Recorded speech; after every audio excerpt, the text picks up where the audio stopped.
Deddy Corbuzier yang menampilkan pria bernama Kiswinar di layar kaca televisi dengan pengakuannya sebagai anak motivator Mario Teguh akhirnya menyatakan permintaan maaf kepada sang motivator Mario Teguh pasca mendapat somasi dari pengacara. Permintaan maaf yang disampaikan Deddy lewat media itu terutama dilakukan pasca menerima dan membaca adanya surat somasi dari Mario Teguh dan pengacara dari kantor Elsa Sharif. Lalu seperti apa permintaan maaf Deddy kepada Mario Teguh? Apa sebenarnya yang menjadi isi surat somasi Mario Teguh kepada Deddy Corbuzier? Kalau saya merasa saya tidak ada salahnya karena bukan saya yang ngundang. Tapi kalau dikatakan salah, saya harus minta maaf, ya saya minta maaf. Susah amat sih. Ya untuk somasi ya supaya mereka datang, itu saja. Ya alasnya harus klarifikasi dong karena kenyataannya klien kami dirugikan dengan tayangan itu dan itu melanggar undang-undang. Udah deh, nggak usah ada somasi-somasi karena di somasinya dikatakan bahwa beliau minta hak jawab. Ya sudah, saya kasih hak jawab. Apa perlu kita temuin dengan Kiswinarnya? Mau nggak? Kita temuin dengan mantan istrinya? Mau nggak? Supaya semuanya jelas. Ya isinya kan sesuatu yang sebenarnya privat. Ya. Kalau privat soal kekeluargaan, kesusilaan itu kan harusnya tidak boleh diumbar di publik. Karena lagi-lagi kita harus meminta keterangan kan apa maksudnya, apa dasarnya gitu. Kenapa mesti dipublish ke media sosial atau ke publik? Saya bukan orang yang sehebat beliau lah, udah gitu ya. Jadi saya mah nggak sempurna, itu aja. Saya mah orang biasa aja. Ya, soal biang kerok nggak tahu juga saya. Ini siapa punya ide? Makanya kan kita panggil. Surat somasi dari Mario Teguh memang tidak hanya ditujukan kepada Deddy Corbuzier. Kiswinar, pria yang mengaku sebagai anak Mario Teguh, dan juga Permata, adik bungsu kandung dari sang motivator, juga menerima somasi dengan isi yang sama, yaitu undangan untuk memberi klarifikasi. Tapi berbeda dengan Kiswinar dan adik Mario Teguh yang masih diam, apa yang membuat Deddy seolah langsung terburu-buru ingin menyelesaikan permasalahannya dengan meminta maaf. Dan ini memang langkah somasi, ini langkah yang paling awal ya. Karena Pak Mario kan memang orangnya low profile ya. Kalau high profile langsung dilaporin polisi aja. Saya belum pernah ketemu Pak Mario, sama sekali belum pernah ketemu, dan belum kenal, dan saya pingin banget ketemu. Dan kalau bisa bertemu ya saya mau baik-baik juga ketemu. Ya, nggak ada masalah yang nggak bisa diselesaikan kan, menurut beliau juga begitu. Dan kalau buat saya pribadi, saya belajar banyak lah dari masalah ini. Saya belajar banyak bahwa saya di dunia entertain udah 20 tahun lebih gitu ya. Dan saya dikenal dengan karakter saya yang saya juga nggak baik-baik amat gitu maksudnya. Saya nggak punya keluarga yang sempurna, saya nggak punya mantan istri yang sempurna, saya cerai, saya begini gitu. Tapi saya bukan malaikat. Dan saya tidak pernah berusaha untuk jadi malaikat. Yang bikin tercemar tuh kalau diumbar ke publik kan kita undang kan diam-diam tadinya.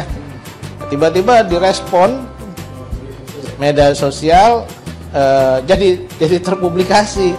Iya, karena yang bereaksi di media sosial kan cuma dia.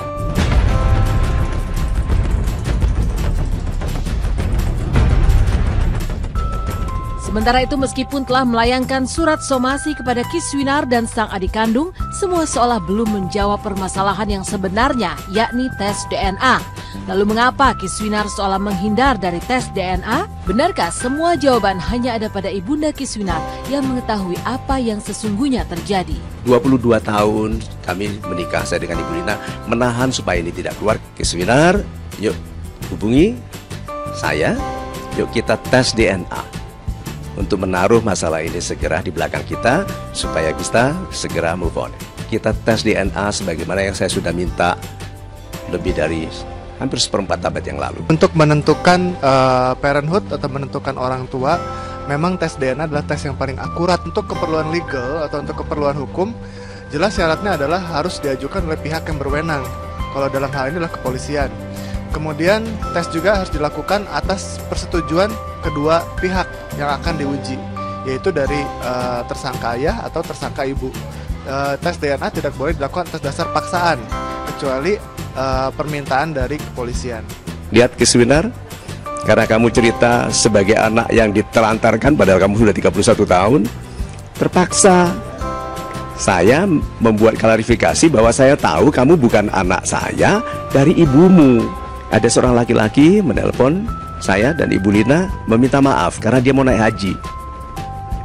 Orang yang naik haji tidak boleh punya hutang kesalahan. Maka dia minta maaf karena pernah intim dengan istri saya dulu.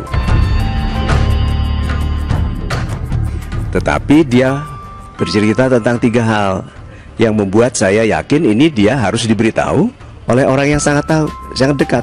Yaitu 1, ceritanya bahwa saya mandul, tidak bisa punya anak, dan itu beredar di keluarga sebagai bercandaan karena saya dan ibu adik itu menikah cukup lama sebelum bisa punya anak. Tadinya memang itu yang paling praktis, tes DNA selesai. Ya sekarang tidak efektif lagi. Sekarang apapun, kenapa? Apapun hasil tes DNA-nya nanti.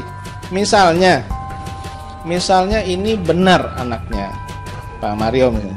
Kan dengan hancurnya bisnis industri Pak Mario ini kan orang bertanya, siapa sih yang mengambil keuntungan di sini? Nah, itu yang modalin, bayar aja, bilang ini anaknya. Sebaliknya kalau ternyata Kiswinar ini bukan anaknya, karena Pak Mario kan sudah jelas-jelas berkali-kali mau tes, bukan anaknya. Nanti bilang, oh Pak Mario kan sudah kaya sekarang, ya kan? Dia bayar aja hasilnya supaya ini positif anaknya.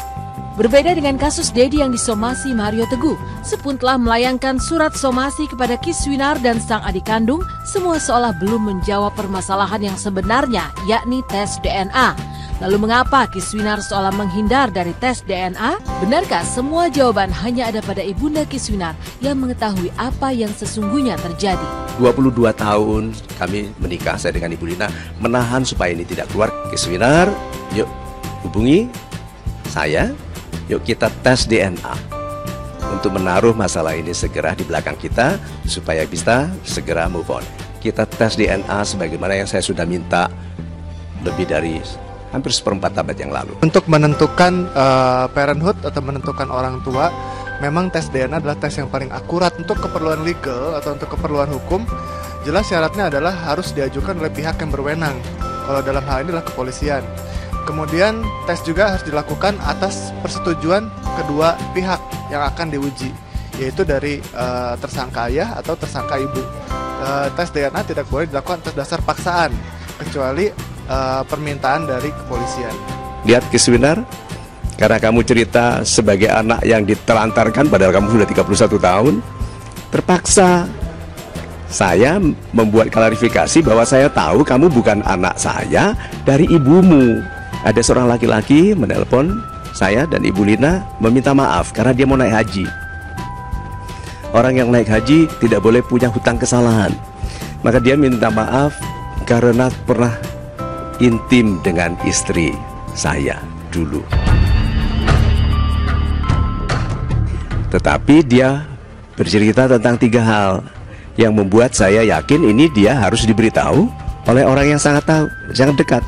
Yaitu 1, ceritanya bahwa saya mandul, tidak bisa punya anak, dan itu beredar di keluarga sebagai bercandaan karena saya dan ibu adik itu menikah cukup lama sebelum bisa punya anak. Tadinya memang itu yang paling praktis, tes DNA selesai.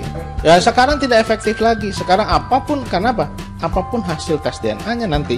Misalnya ini benar anaknya Pak Mario misalnya. Kan dengan hancurnya bisnis industri Pak Mario ini kan orang bertanya, siapa sih yang mengambil keuntungan di sini? Nah, itu yang modalin, bayar aja, bilang ini anaknya. Sebaliknya kalau ternyata Kiswinar ini bukan anaknya, karena Pak Mario kan sudah jelas-jelas berkali-kali mau tes, bukan anaknya. Nanti bilang, oh Pak Mario kan sudah kaya sekarang, ya kan? Dia bayar aja hasilnya supaya ini positif anaknya. Berbeda dengan kasus Dedi yang disomasi Mario Teguh, seperti apa kisah Nadine Chandrawinata yang ikut terseret kasus Gatot Brajamusti? Diperiksa polisi seperti apa pengakuan Nadine terkait hubungannya dengan Gatot?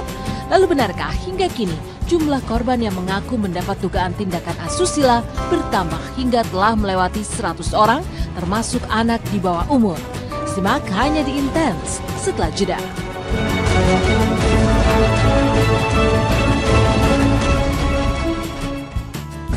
Selamat pagi pemirsa, kembali lagi bersama saya Mila Rahmawati. Dari kasus Deddy Corbuzier dan Mario Teguh, inilah kasus Gatot Brajamusti yang makin panas. Kemarin Nadine Chandrawinata diperiksa terkait kasus dugaan kepemilikan senjata api milik Gatot Brajamusti. Lalu benarkah Nadine tahu banyak tentang dugaan kepemilikan senjata api milik Gatot. Lantas, benarkah pula hukuman makin berat pun menanti Gatot terkait kasus dugaan pencabulan yang